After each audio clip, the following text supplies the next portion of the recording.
Hello everybody. So today after we are meeting, हम बहुत दिनों समय बाद मिल रहे हैं।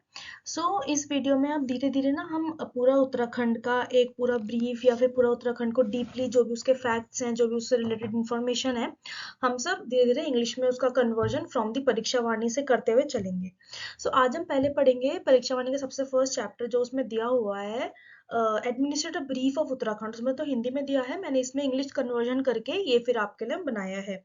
सबसे पहले administrative brief of Uttarakhand. Uttarakhand कैसे, कितने मंडल में डिवाइडेड है, कितने डिस्ट्रिक्ट्स हैं, किस किस का इलेक्शंस अबाउट उत्तराखंड, एवरीथिंग जो भी एडमिनिस्ट्रेटिव ब्रीफ में आता है वो सब आज हम पढ़ेंगे। सबसे पहला है उत्तराखंड के मंडल कितने हैं। उत्तराखंड डिवाइडेड है 2 मंडल्स में, कुमाऊं मंडल एंड गढ़वाल मंडल। कुमाऊं मंडल का जो हेडक्वार्टर है वो नैनीताल है एंड कुमाऊं मंडल में 6 डिस्ट्रिक्ट्स आते हैं। ये स्टैब्लिश हुआ था कुमाऊं मंडल 1854 में, मतलब ये ओल्डेस्ट है फ्रॉम द गढ़वाल मंडल। गढ़वाल मंडल में 7 डिस्ट्रिक्ट्स आते हैं, इसका हेडक्वार्टर पौड़ी में है और ये स्टैब्लिश हुआ था 1969 में। कुमाऊं मंडल के अंडर कौन से डिस्ट्रिक्ट है? 6 districts, Nainital, Almora, Udham Singh Nagar, Bageshwar, Champawat and Pithoragarh. These are the 6 districts that are included in the Kumaon Mandal. Then we have Garhwal Mandal. Garhwal Mandal में हमारे पास आते हैं Uttarkashi, Dehradun, Tehri, Pauri, Haridwar, Rudraprayag and Chamoli. These are the total 13th districts. ये टोटल 13 डिस्ट्रिक्ट्स हैं उत्तराखंड के, जो दो पार्ट में डिवाइडेड है, कुमाऊं मंडल एंड गढ़वाल मंडल। कुमाऊं मंडल में आते हैं 6 डिस्ट्रिक्ट एंड गढ़वाल मंडल में आते हैं 7। कुमाऊं मंडल का एस्टेब्लिशमेंट ईयर है 1854 एंड गढ़वाल मंडल का एस्टेब्लिशमेंट ईयर है 1969। Okay, so move forward. फिर आते हैं उत्तर प्रदेश। अब हमारा जो पहले उत्तराखंड था वो उत्तर प्रदेश में ही शामिल था, पर क्या हुआ, धीरे धीरे धीरे धीरे उत्तर प्रदेश वाले एरिया का जो पहाड़ी वाला इलाका था उसको अलग करने की मांग उठने लगी। तो उत्तर प्रदेश रीस्टेब्लिशमेंट एक्ट कब उसमें लोकसभा में प्रेजेंट किया? 2000 में। अब धीरे धीरे इसमें जो इंपॉर्टेंट फैक्ट्स हैं, जुलाई में एक्ट प्रेजेंट होता है लोकसभा में, कौन सी डेट को? 27 जुलाई 2000 को। किसने? By George committee. एक कमिटी बनाई गई for this purpose and this committee presented the act in the Lok Sabha on 27 जुलाई 2000। 29 जुलाई 2000 को क्या होता है कि पंतनगर का इंस्पेक्शन किया जाता है। पंतनगर जो कि उधम सिंह नगर डिस्ट्रिक्ट में है आज, उसका इंस्पेक्शन किया जाता है और ये सुनिश्चित किया जाता है, ये माना जाता है कि पंतनगर भी हमारा उत्तराखंड में शामिल हो जाएगा। कौन सी डिस्ट्रिक्ट में? उधम सिंह नगर डिस्ट्रिक्ट में। स्पीकर कौन थे उस समय लोकसभा के? जेएमसी बलियोगी थे। एक्ट कब पास होता है लोकसभा में? एक्ट पास होता है लोकसभा में 1 अगस्त 2000 को। ये जो इंपॉर्टेंट फैक्ट्स है ना, ये डायरेक्ट इस पे क्वेश्चंस आ जाते हैं, तो इसलिए हमें डायरेक्टली इसको ऐसे ही लर्न करना है। एक्ट लोकसभा में होता है 1 अगस्त को पास, उसके बाद ये राज्यसभा में भेजा जाता है, राज्यसभा में डिस्कशन होता है, राज्यसभा में पास किया जाता है 10 अगस्त 2000 को। उस समय राज्यसभा के चेयरमैन होते हैं श्री कृष्णकांत, ठीक है, और लोकसभा के स्पीकर होते हैं जेएमसी बलियोगी। उस समय प्रेसिडेंट जो होते हैं वो कौन होते हैं? के आर नारायण, और प्रेसिडेंट इस पे अपना अप्रूवल देते हैं 28 अगस्त 2000 को। So after the giving the approval of the Uttarakhand on 20 अगस्त 2000, उसके बाद ऑन 9 नवंबर 2000 उत्तराखंड बन जाता है और as a 27th state of India, India का 27th स्टेट के रूप में उत्तराखंड बनता है। उस समय उत्तराखंड की इंटरिम विधानसभा, यानी कि उस समय टेम्पररी विधानसभा बनाई जाती है 9 नवंबर 2000 को। उसे प्रेसाइड करते हैं प्रकाश पंत। उस समय टोटल मेंबर्स होते हैं 30 विधानसभा में, ठीक है। उसका फर्स्ट सेशन स्टार्ट होता है 9 जनवरी 2001 को। 9 जनवरी 2001 को इंटरिम विधानसभा, अभी तक हमारे इलेक्शंस नहीं हुए हैं, अभी तक कंफर्मेशन विधानसभा नहीं आई है। सो इंटरिम विधानसभा स्टार्ट होती है ऑन 9 जनवरी 2001 का सेशन। 4 मई 2001 को उत्तराखंड की वेबसाइट बनाई जाती है www.ukvidhansabha.uk.gov.in। फिर डिलिमिटेशन, यानी कि सीटों का ऊपर नीचे, मतलब सीटों का परिसीमन जिसे कहते हैं, यानी बताया जाता है कि कितनी सीटें होंगी उत्तराखंड की विधानसभा में, कितनी इलेक्टेड होंगी, कितनी नॉमिनेटेड होंगी, ये सारी। तो डिलिमिटेशन ऑफ विधानसभा सीट कब करी गई? 3 नवंबर 2001 से फरवरी 2008 तक ये चला। कॉन्स्टिट्यूएंसीज डिसाइड हुई, इन कॉन्स्टिट्यूएंसीज से कितनी सीट ली जाएंगी वो डिसाइड हुआ। टोटल डिसाइड हुआ कि 71 सीट्स होंगी उत्तराखंड की विधानसभा में, जिसमें 70 होंगी इलेक्टेड और 1 होगी nominated from the Anglo Indian community, जो कि अब ये 1 नॉमिनेटेड वाली सीट जो है एलिमिनेट हो चुकी है। अब सिर्फ उत्तराखंड में कितनी सीट्स है? 70। तो जब ये लिमिटेशन स्टार्ट किया था at the time of formation of Uttarakhand, उस समय 71 थी, पर करंटली अभी कितनी है, 70 है। तो इस बात को प्लीज ध्यान में रखना, 70 सीट्स हैं अभी उत्तराखंड की विधानसभा में। एक इंपॉर्टेंट नोट, जब उत्तराखंड की विधानसभा बनती है, उसका इलेक्शंस होते हैं, तो फर्स्ट इलेक्टेड स्पीकर कौन होते हैं लेजिस्लेटिव असेंबली के, यशपाल आर्य। फर्स्ट गवर्नर कौन होते हैं at that time, Surjit Singh Barnala. First chief minister कौन होते हैं, interim government, not elected chief minister, okay. At this point of time we have interim government, Nityanand Swami.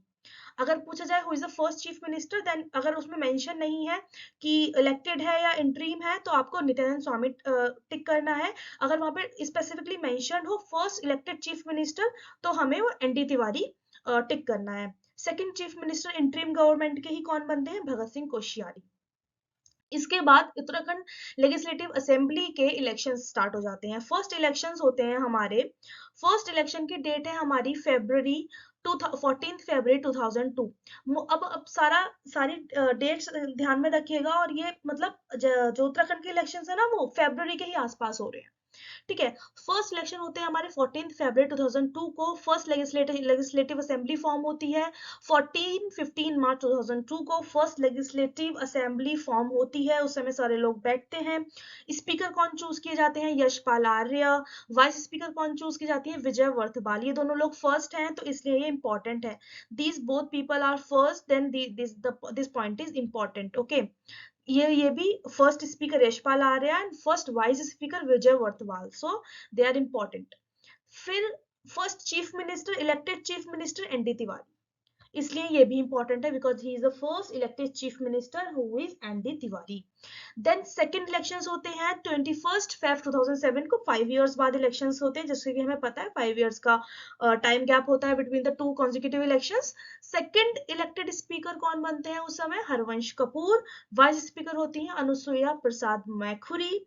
Chief minister कौन बनाए जाते हैं, बीसी खंडूरी, और वो थोड़े दिन बाद चीफ मिनिस्टर चेंज किए जाते हैं, फिर बनते हैं रमेश पोखरियाल निशंक।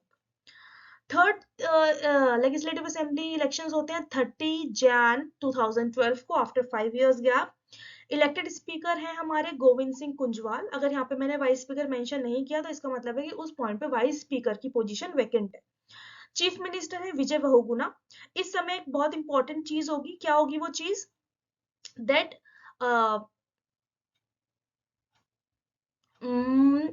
प्रेसिडेंट रूल लगेगा स्टेट में, ठीक है। प्रेसिडेंट रूल लगेगा अंडर द आर्टिकल, आप मुझे कमेंट में बताएंगे कि under which article the president rule has been imposed on the state by the president. Article 300 के आसपास वाला आर्टिकल है, मैंने आपको हिंट दे दिया।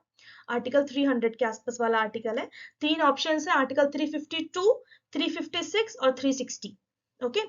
देन फोर्थ इलेक्शंस होते हैं। फोर्थ इलेक्शंस कब होते हैं, फोर्थ इलेक्शन होते हैं स्टेट में 15 फेब 2017 को, 5 इयर्स बाद। फिर फोर्थ इलेक्टेड स्पीकर कौन होते हैं हमारे उस समय, प्रेमचंद्र अग्रवाल। वाइस स्पीकर होते हैं रघुनाथ सिंह चौहान। चीफ मिनिस्टर होते हैं त्रिवेंद्र सिंह रावत। फोर्थ वाले इलेक्शंस में ना चीफ मिनिस्टर बहुत ज्यादा चेंज हुए हैं। कुछ समय के लिए त्रिवेंद्र सिंह रावत रहे, फिर तीरथ सिंह रावत आए, फिर पुष्कर सिंह धामी आए लास्ट के कुछ डेज को सर्व करने के लिए of the fourth state legislative assembly elections. Fifth elections अभी हुए हैं 14 फेब 2022 को। इसमें इलेक्टेड स्पीकर कौन बने हैं, रितु खंडूरी भूषण बनी है, ये फीमेल है रितु खंडूरी भूषण। इस समय चीफ मिनिस्टर है Pushkar Singh Dhami, who is currently serving now. Okay, so this is about the legislative assembly elections. अभी तक 5 लेजिस्लेटिव असेंबलीज इलेक्शंस हुए हैं, जिसमें कि थर्ड लेजिस्लेटिव असेंबली इलेक्शंस के वक्त हमारा प्रेसिडेंट रूल भी लगा था इस स्टेट में, ये प्लीज ध्यान में रखिएगा। About the president rule in the state, मैं ही आपको बता देती हूँ। प्रेसिडेंट रूल लगता है हमारा अंडर आर्टिकल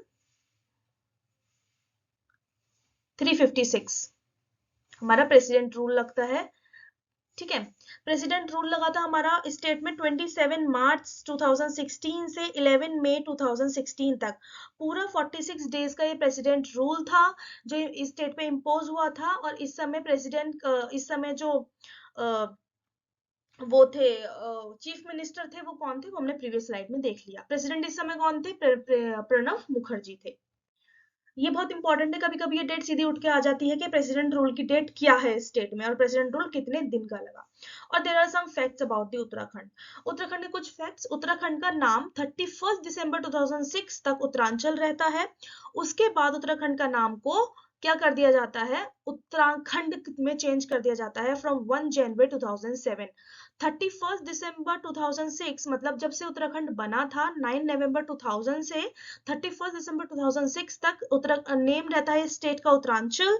फिर from 1 January 2007 name change to Uttarakhand that we are speaking right now. Capital जो है उत्तराखंड की दो बनी है। समर कैपिटल बनी है गैरसैंण जो चमोली डिस्ट्रिक्ट में है, इसको बनाया गया है 20 जनवरी 2020 से उत्तराखंड की summer capital. Winter capital Uttarakhand की बनी है देहरादून। स्टेट लैंग्वेज ये from the starting, Dehradun from the starting he capital थी, फिर समर कैपिटल बनाई गई 20 जून 2020 से। State languages we have two state languages, Hindi and Sanskrit. Hindi इस पहले से ही उसमें इंक्लूडेड थी स्टेट लैंग्वेज में, संस्कृत को इंक्लूड किया गया है from January 2010। Then we have state symbol यानी कि राज्य चिन्ह। हमारा राज्य चिन्ह क्या है, जो कि हमने इन द फर्स्ट स्लाइड देखा था, मैंने जहां पे आपको लिखा था ना एडमिनिस्ट्रेटिव ब्रीफ ऑफ उत्तराखंड, वहां पे मैंने साइड में हमारा राज्य चिन्ह लगा रखा है। तो अगर आपको पता ना हो राज्य चिन्ह क्या होता है तो आप वहां पे जाके देख लेते हैं। एक एम्बलम लाइक स्ट्रक्चर है। एक क्या है उत्तराखंड का राज्य चिन्ह कैसा बना हुआ है, एक डायमंड शील्ड में, डायमंड शील्ड लाइक दिस, एक डायमंड शील्ड शेप में ऐसे, ठीक है। व्हाइट बैकग्राउंड के पीछे ब्लू बॉर्डर्स हैं, जैसे भी मैंने ब्लू बॉर्डर्स बनाए हैं, ब्लू बॉर्डर्स हैं, यहाँ पे माउंटेन पीक्स हैं, ठीक है। There are 4 mountain peaks and 4 streams from left to right. Ganga की 3 नहरें ऐसे बह रही हैं, ठीक है। The national emblem of India is super impose on a red small background. यहाँ की जो फर्स्ट, सॉरी ये 4 नहीं है यहाँ पे ना, 3 माउंटेन पीक्स है।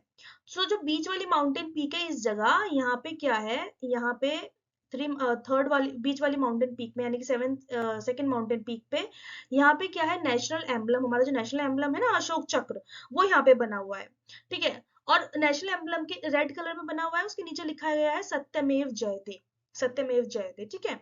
ये देवनागरी लिपि से लिया गया है। तो ये हमारा उत्तराखंड का हमारा स्टेट सिंबल है। So this is all about from this video. इसके बाद हम कंटिन्यू करेंगे इसका part 2 administrative brief of Uttarakhand, जिसमें हम सारा state animal, state bird, state flower, state butterfly, everything, state dance, state musical tone, musical instrument, state game, everything हम उसके बारे में पढ़ेंगे। इस ज्यादा एक्सटेंड नहीं कर रहे हैं हम वीडियोस को, इतना ही रख रहे हैं ताकि हम छोटे छोटे पार्ट्स में इसको अच्छे से पूरा पढ़ पाए। ये डायरेक्ट परीक्षा वाणी का कन्वर्जन है in English. And I hope you like the video. If you have any problem then please comment down below. Okay, bye bye, thank you so much.